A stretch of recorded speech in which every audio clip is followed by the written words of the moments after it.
the most difficult and potentially catastrophic financial crisis the world has ever witnessed. In subsequent months, he cuts through the Gordian knot of healthcare reform, and he dealt with the natural disasters both here and around the world. During his presidency, he has championed clean energy, taken a strong action against climate change. And for his entire career, he has been a tireless advocate of social justice and of access for all people to affordable education, quality health care, equal employment, and real hope for the future. But all of these challenges and President Obama's leadership in addressing them are well known to everyone in the audience. And if there was ever an occasion where the phrase, "no introduction is necessary," was truly an understatement, this is it. So without further ado, it is great pride and a feeling of deep humility that I have the opportunity to present President Barack Obama, the 44th President of the United States, with his honorary degree.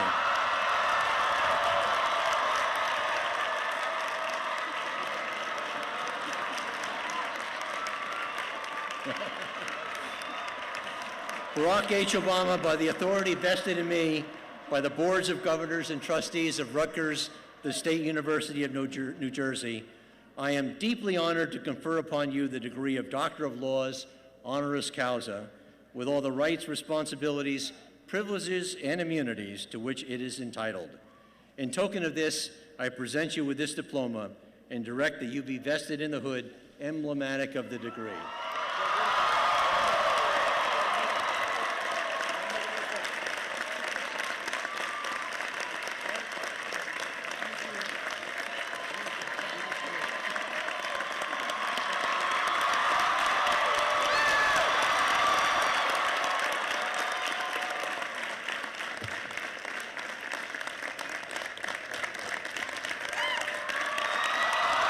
Hello, Rutgers!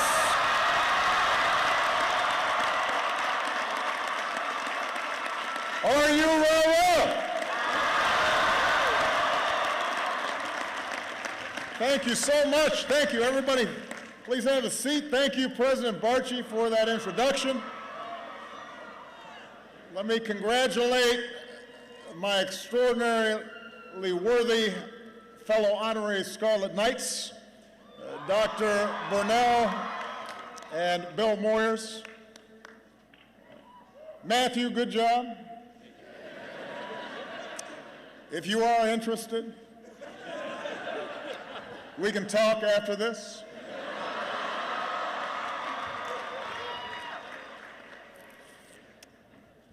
One of the perks of my job is honorary degrees. But I have to tell you, it impresses nobody in my house. Now Malia and Sasha just say, "Okay, Dr. Dad, we'll see you later. Can we have some money?"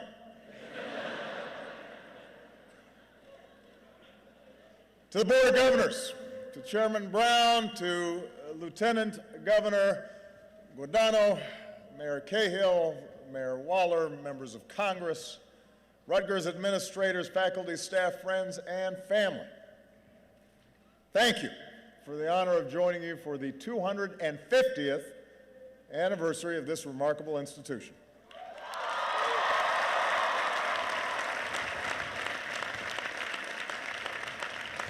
But most of all, congratulations to the class of 2016.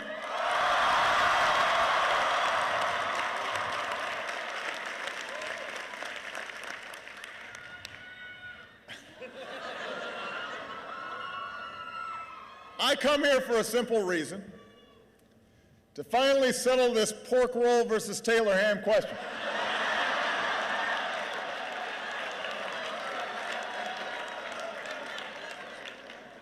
I'm just kidding. There's not much that I'm afraid to take on in my final year of office, but I know better than to get in the middle of that debate.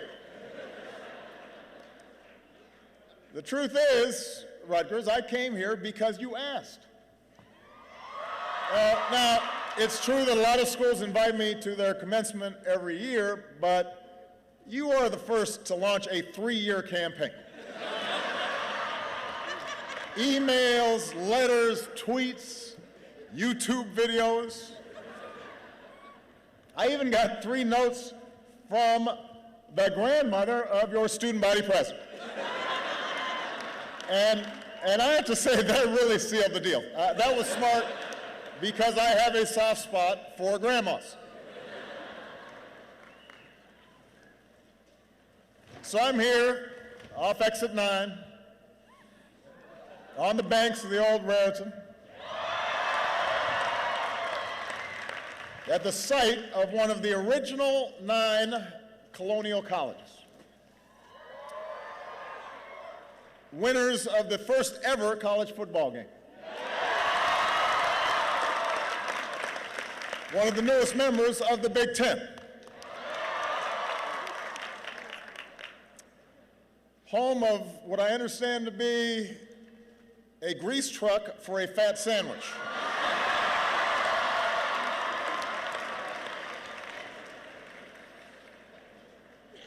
Mozzarella sticks and chicken fingers on your cheesesteaks. I'm sure Michelle would approve.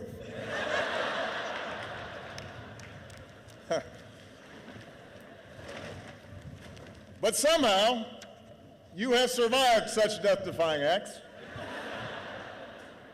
You also survived the daily jockeying for buses from Livingston to Bush to Cook to Douglas and back again.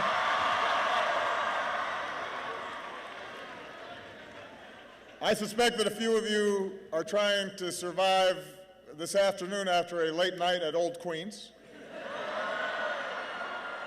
You know who you are.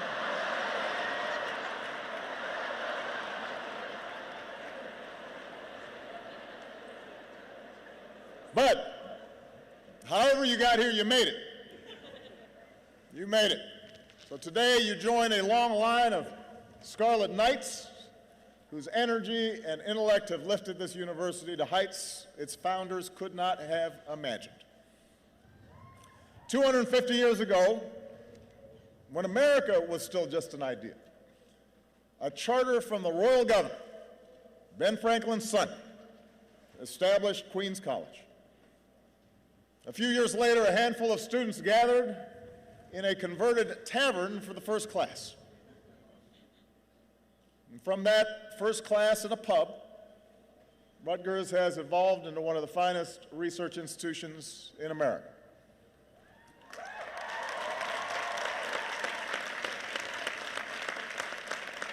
So there's a place where you 3D print prosthetic hands for children and devise rooftop wind arrays that can power entire office buildings with clean, renewable energy.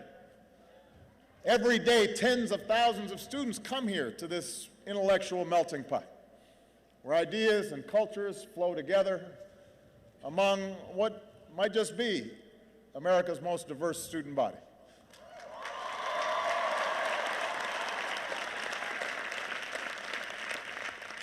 Here in New Brunswick, you can debate philosophy with a classmate from South Asia in one class and then strike up a conversation on the double E bus with a first-generation Latina student from Jersey City before sitting down for your site group project with a veteran who's going to school on the post-9/11 GI Bill.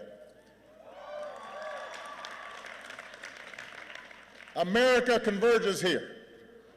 And in so many ways, the history of Rutgers mirrors the evolution of America, the course by which we became bigger, stronger, and richer, and more dynamic, and a more inclusive nation.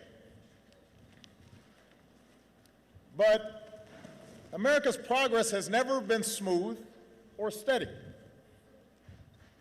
Progress doesn't travel in a straight line. It zigs and zags, in fits and starts. Progress in America has been hard and contentious and sometimes bloody. It remains uneven. And at times, for every 2 steps forward, it feels like we take 1 step back. Now, for some of you, this may sound like your college career. It sounds like mine, anyway. which makes sense because measured against the whole of human history, America remains a very young nation, younger even than this university. But progress is bumpy. It always has been. But because of dreamers and innovators and strivers and activists, progress has been this nation's hallmark. I'm fond of quoting Dr. Martin Luther King Jr., who said, "The arc of the moral universe is long, but it bends towards justice." It bends towards justice. I believe that. But I also believe that the arc of our nation, the arc of the world, does not bend towards justice or freedom or equality or prosperity on its own. It depends on us, on the choices we make, particularly at certain inflection points in history, particularly when big changes are happening and everything seems up for grabs. In class of 2016, you are graduating at such an inflection point. Since the start of this new millennium, you've already witnessed horrific terrorist attacks and war and a great recession. You've seen economic and technological and cultural shifts that are profoundly altering how we work and how we communicate, how we live, how we form families. The pace of change is not subsiding. It is accelerating. And these changes offer not only great opportunity, but also great peril. Fortunately, your generation has everything it takes to lead this country toward a brighter future. I'm confident that you can make the right choices away from fear and division and paralysis and toward cooperation and innovation and hope.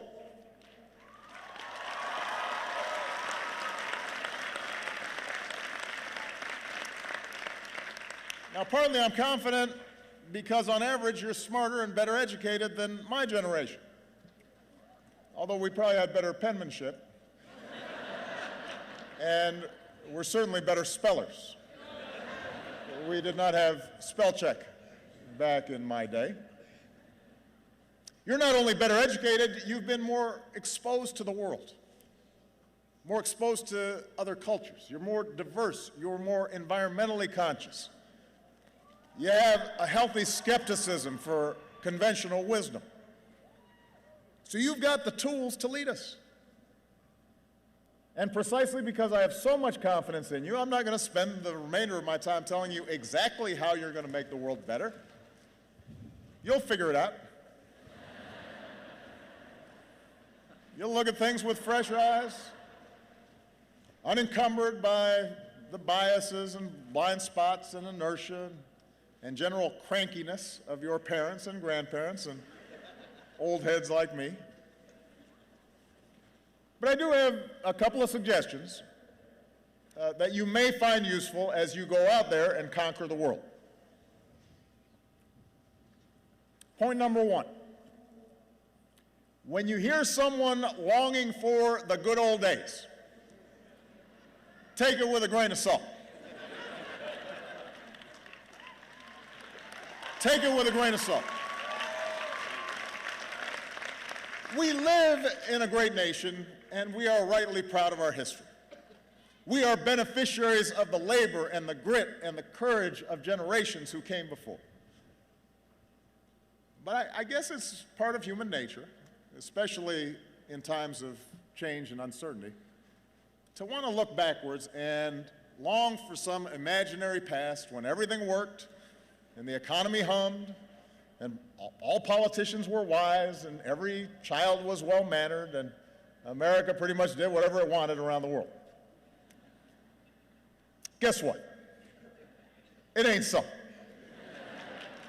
The good old days weren't all that good. Yes, there have been some stretches in our history where the economy grew much faster, or when government ran more smoothly. There were moments when, immediately after World War II, for example, or at the end of the Cold War, when the world bent more easily to our will. But those are sporadic, those moments, those episodes.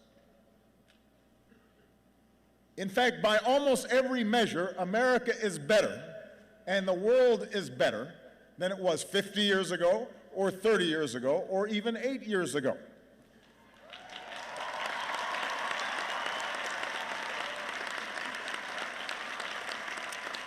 And by the way, I'm not, set aside 150 years ago, pre-Civil War. There's a whole bunch of stuff there we could talk about. Set aside life in the 50s, when women and people of color were systematically excluded from big chunks of American life. Since I graduated in 1983, which isn't that long ago, I'm just saying. Since I graduated, crime rates, teenage pregnancy, the share of Americans living in poverty, they're all down.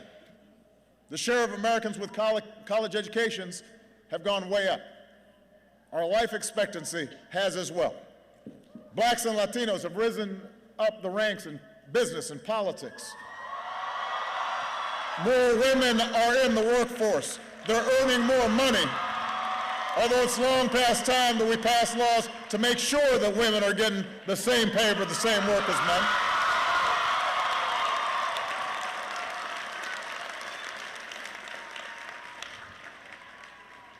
Meanwhile, in the 8 years since most of you started high school, we're also better off. You and your fellow graduates are entering the job market with better prospects than any time since 2007.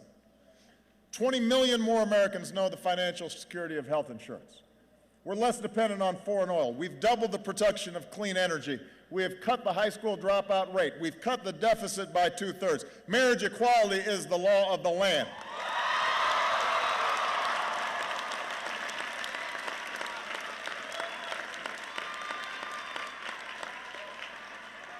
And just as America's better, the world is better than when I graduated. Since I graduated, an iron curtain fell. Apartheid ended. There's more democracy. We virtually eliminated certain diseases like polio. We've cut extreme poverty drastically. We've cut infant mortality by an enormous amount. Now, I say all these things not to make you complacent. We got a bunch of big problems to solve. But I say it to point out that change has been a constant in our history, and the reason America's better is because we didn't look backwards. We didn't fear the future. We seized the future and made it our own. And that's exactly why it's always been young people like you that have brought about big change. Because you don't fear the future.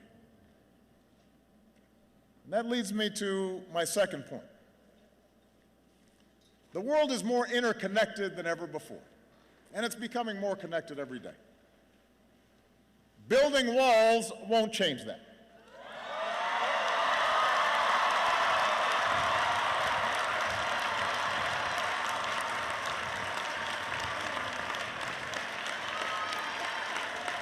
Look, as president, my first responsibility is always the security and prosperity of the United States. And as citizens, we all rightly put our country first. But if the past 2 decades have taught us anything, it's that the biggest challenges we face cannot be solved in isolation. When overseas states start falling apart, they become breeding grounds for terrorists and ideologies of nihilism and despair that ultimately can reach our shores. When developing countries don't have functioning health systems, epidemics like Zika or Ebola can spread and threaten Americans too, and a wall won't stop that. .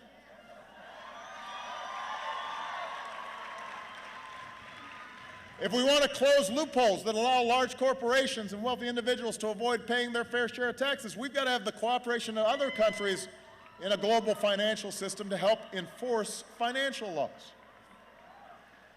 The point is, to help ourselves, we got to help others.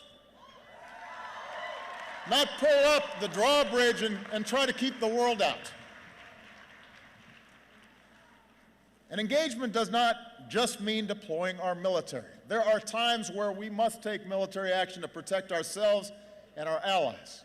And we are in awe of, and we are grateful for the men and women who make up the finest fighting force the world has ever known.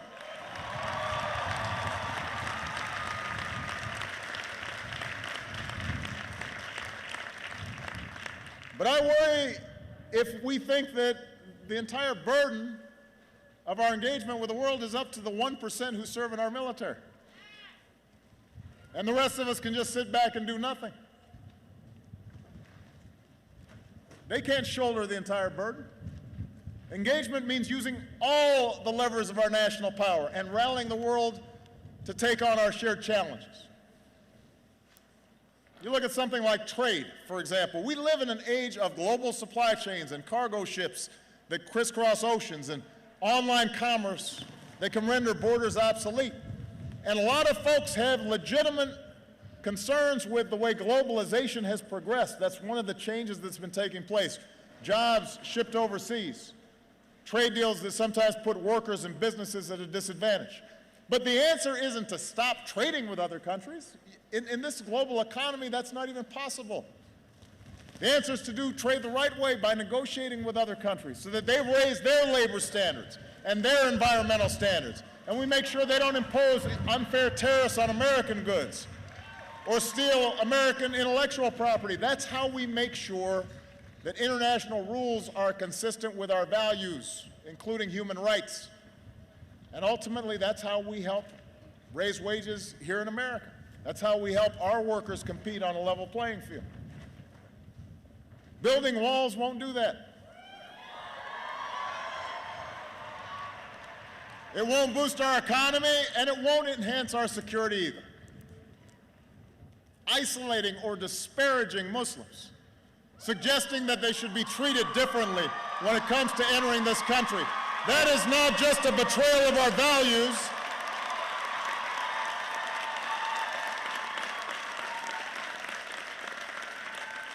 That's not just a betrayal of who we are. It would alienate the very communities at home and abroad who are our most important partners in the fight against violent extremism. Suggesting that we can build an endless wall along our borders and blame our challenges on immigrants. That doesn't just run counter to our history as the world's melting pot. It contradicts the evidence that our growth and our innovation and our dynamism has always been spurred by our ability to attract strivers from every corner of the globe. That's how we became America. Why would we want to stop it now?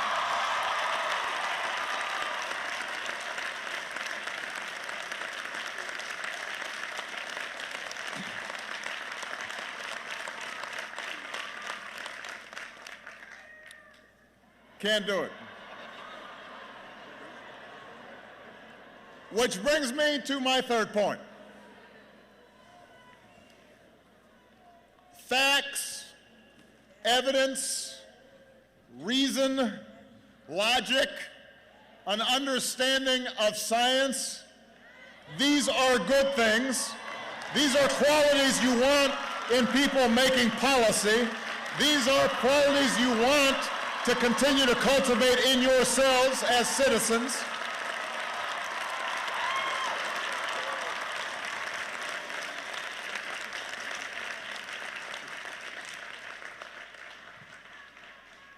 That might seem obvious.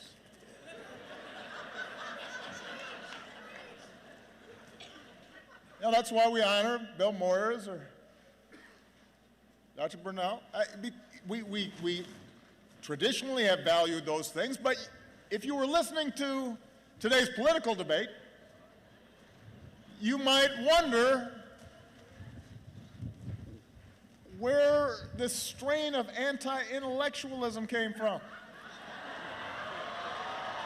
So class of 2016, let me be as clear as I can be. In politics and in life, ignorance is not a virtue.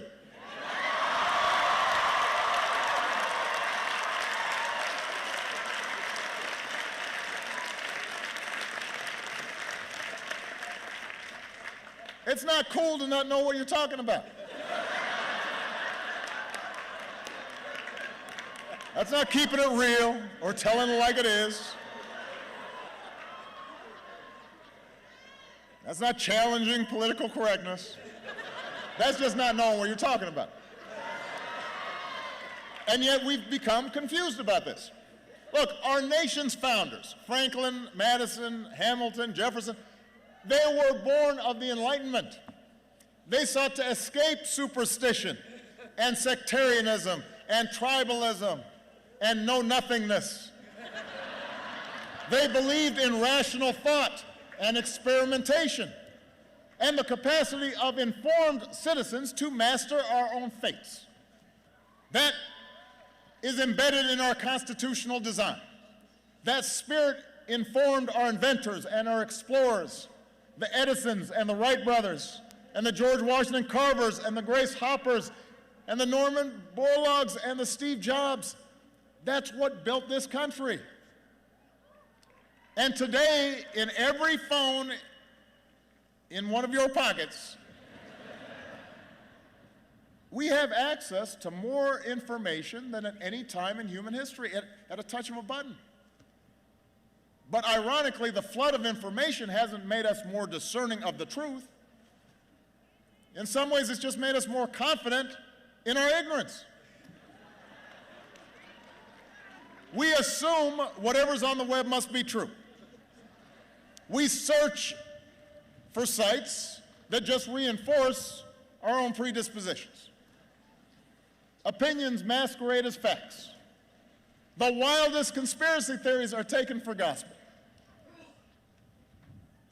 Now understand, I am sure you've learned during your years of college, and if not, you will learn soon, that there are a whole lot of folks who are book smart and have no common sense. That's the truth. You'll meet them if you haven't already.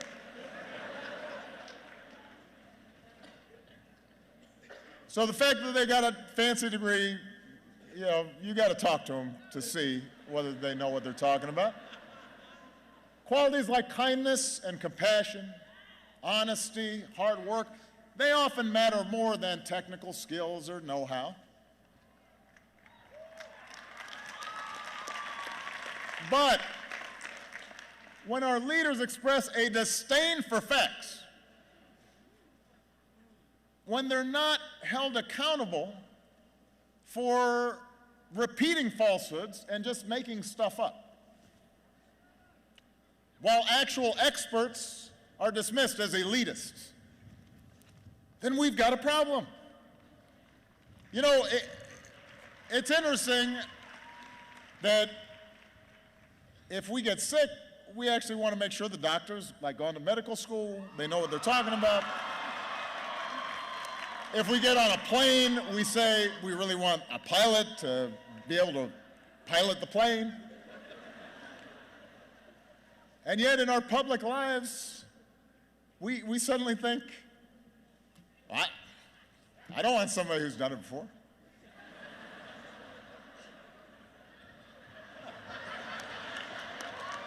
Look, the rejection of facts, the rejection of reason and science, that is the path to decline. It calls to mind the words of Carl Sagan, who graduated high school here in New Jersey. He said, "We can judge our progress by the courage of our questions and the depths of our answers, our willingness to embrace what is true rather than what feels good." The debate around climate change is a perfect example of this. Now, I recognize it doesn't feel like the planet's warmer right now. I understand. There was hail when I landed in Newark.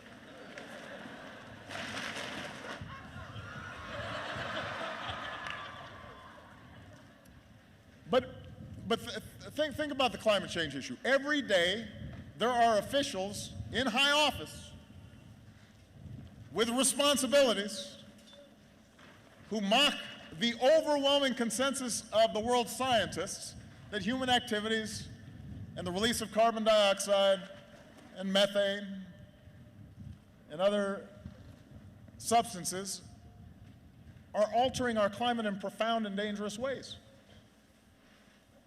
A while back, you may have seen a United States senator trotted out a snowball during a floor speech in the middle of winter as proof that the world was not warming. I mean, listen, climate change is not something subject to political spin. There is evidence. There are facts. We can see it happening right now. If we don't act, if we don't follow through on the progress we made in Paris, the progress we've been making here at home, your generation will feel the brunt of this catastrophe. So it's up to you to insist upon and shape an informed debate. Imagine if Benjamin Franklin had seen that senator with the snowball, what he would think. Imagine if your fifth grade science teacher had seen that.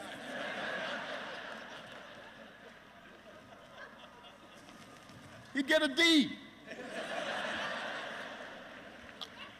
And he's a senator. Look, I'm not suggesting that cold analysis and hard data are ultimately more important in life than passion or faith or love or loyalty. I am suggesting that those highest expressions of our humanity can only flourish when our economy functions well, and proposed budgets add up, and our environment is protected. And to accomplish those things, to make collective decisions on behalf of a common good, we have to use our heads. We have to agree that facts and evidence matter. And we got to hold our leaders and ourselves accountable to know what the heck they're talking about. All right. I only have 2 more points. I know it's getting cold and you guys have to graduate. Point 4, have faith in democracy. Look, I know it's not always pretty. I know. I've been living it. But it's how, bit by bit, generation by generation, we have made progress in this nation. That's how we banned child labor. That's how we cleaned up our air and our water. That's how we passed programs like Social Security and Medicare that lifted millions of seniors out of poverty. None of these changes happened overnight. They didn't happen because some charismatic leader got everybody suddenly to agree on everything. It didn't happen because of some massive political revolution occurred. It actually happened over the course of years of advocacy and organizing and alliance building and deal making and the changing of public opinion. It happened because ordinary Americans who cared participated in the political process. So,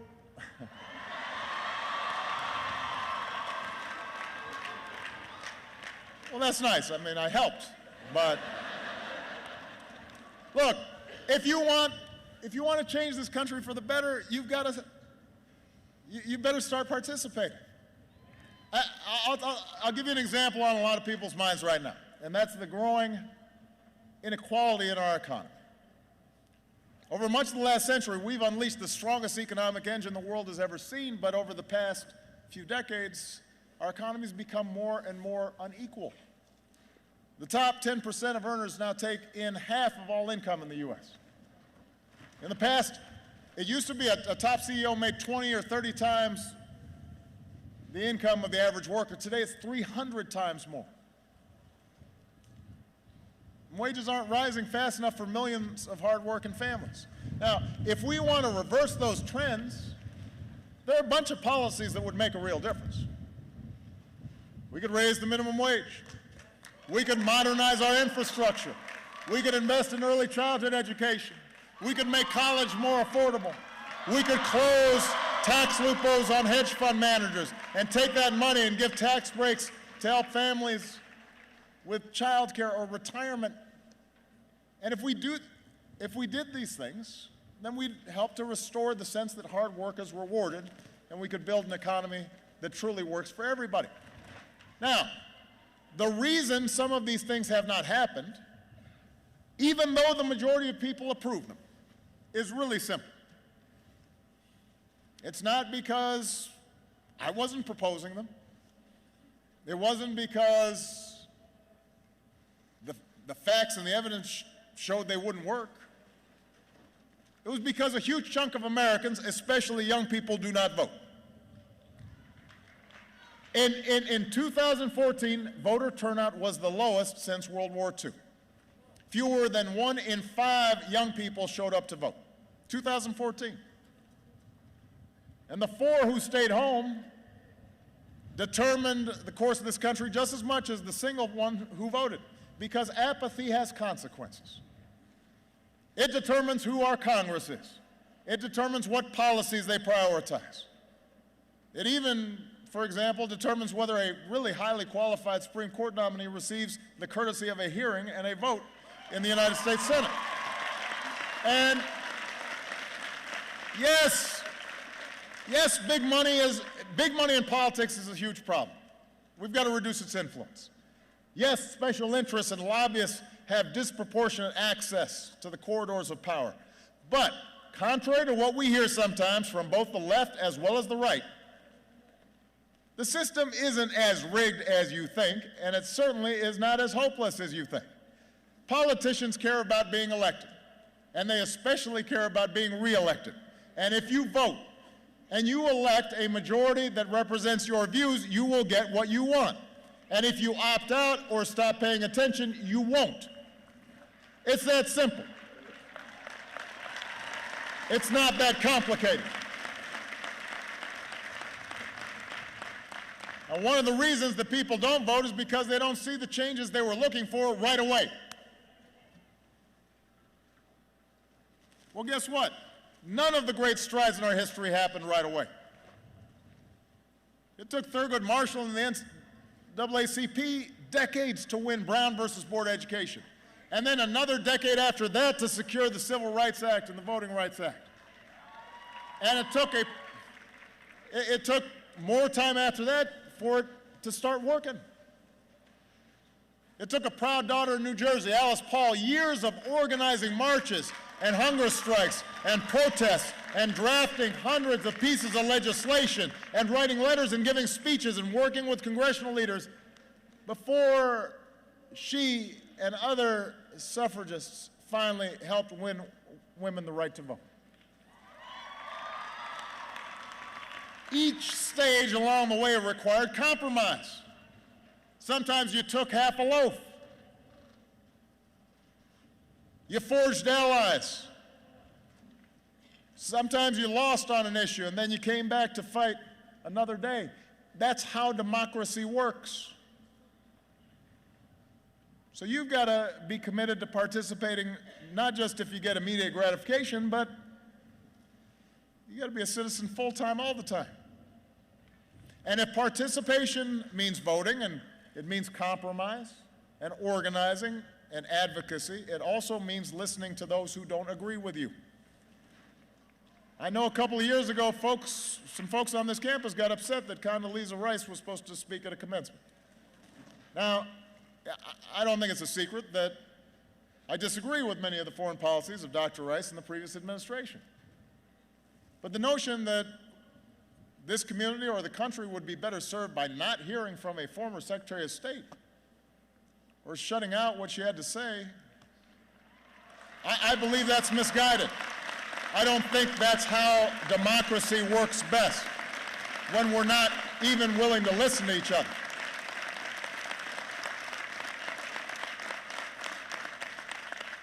I believe that's misguided. If you disagree with somebody, Bring them in and ask them tough questions. Hold their feet to the fire. Make them defend their positions. If somebody's got a bad or offensive idea, prove it wrong. Engage it, debate it, stand up for what you believe in. Don't be scared to take somebody on. Don't feel like you got to shut your ears off because you're too fragile and somebody might offend your sensibilities. Go at them if they're not making any sense. Use your logic and reason and words. And by doing so, you'll strengthen your own position. And you'll hone your arguments.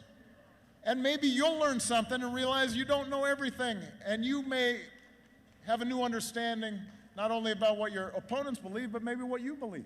Either way, you win. And more importantly, our democracy wins. So, anyway, I know, all right.